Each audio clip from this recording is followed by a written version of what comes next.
Africa, oye, bravo à l'Afrique qui s'éveille et qui se réveille.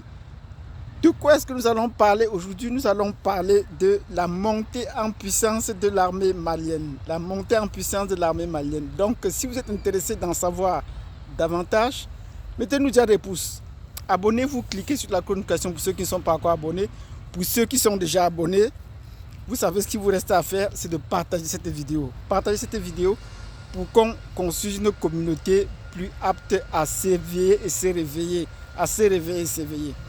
Donc, si vous avez fait ce que vous êtes demandé, nous mettre de nombreux pouces, vous abonner si vous n'êtes pas encore, partagez si vous êtes déjà, et surtout, laissez-nous des commentaires.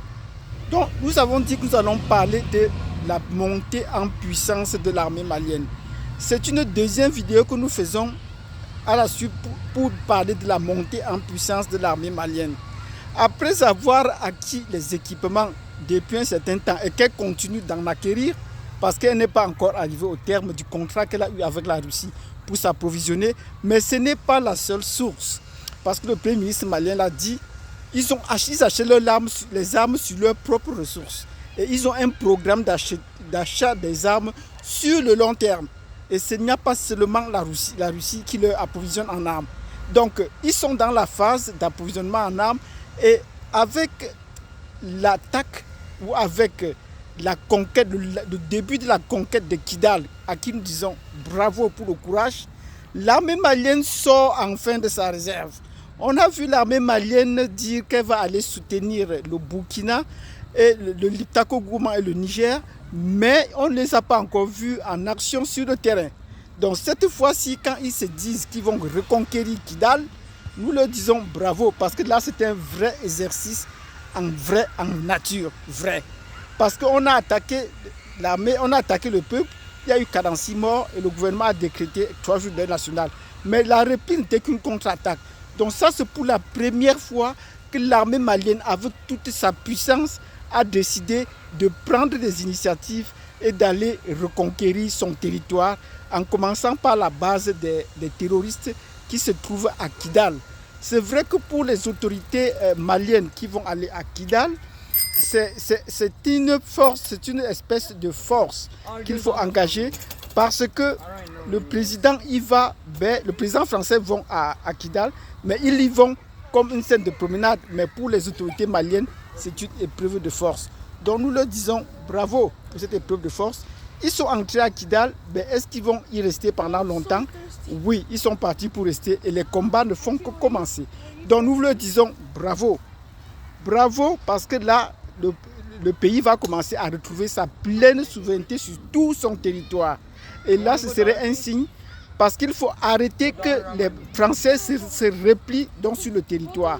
Donc nous leur disons bravo. Que les Français qui quittent le Niger ou le Burkina ne trouvent plus de base arrière pour revenir de ce côté, pour revenir au Mali.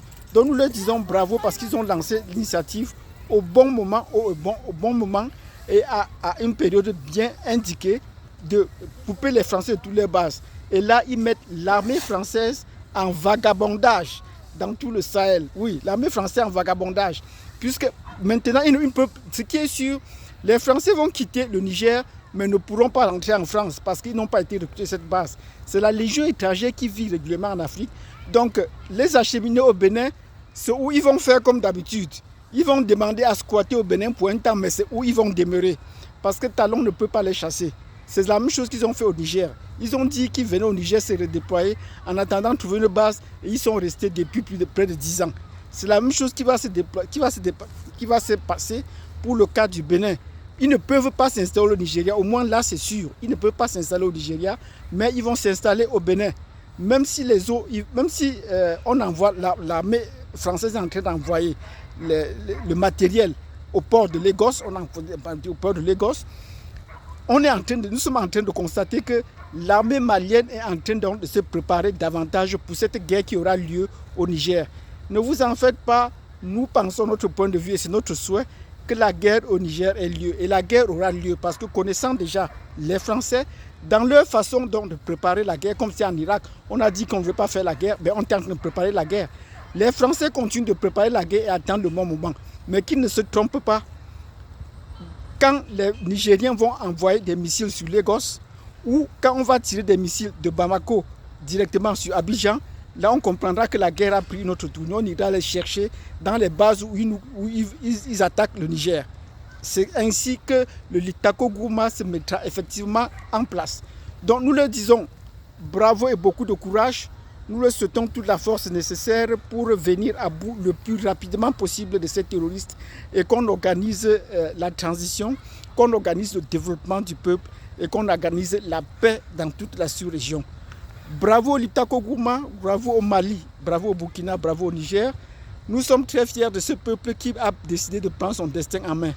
Bravo au Mali, le premier peuple souverain noir du monde. Oui, c'est le premier peuple souverain noir. Quelqu'un va me dire que c'est Haïti. Oui, Haïti était le premier pays indépendant, mais il n'était pas souverain. Directement, leur souveraineté a été capturée. Le Mali est le premier pays souverain noir. Bravo. Si vous avez apprécié cette vidéo, mettez-nous des pouces. Abonnez-vous si vous n'êtes pas encore abonné. Partagez cette vidéo et cliquez sur la cloche de notification. Les prochaines fois, nous allons essayer d'aborder les questions de la France-Afrique. Qui sont les agents de la France-Afrique? Et parmi ces agents de la France-Afrique, il y a des personnes insoupçonnées qu'on va essayer de vous démontrer. Merci.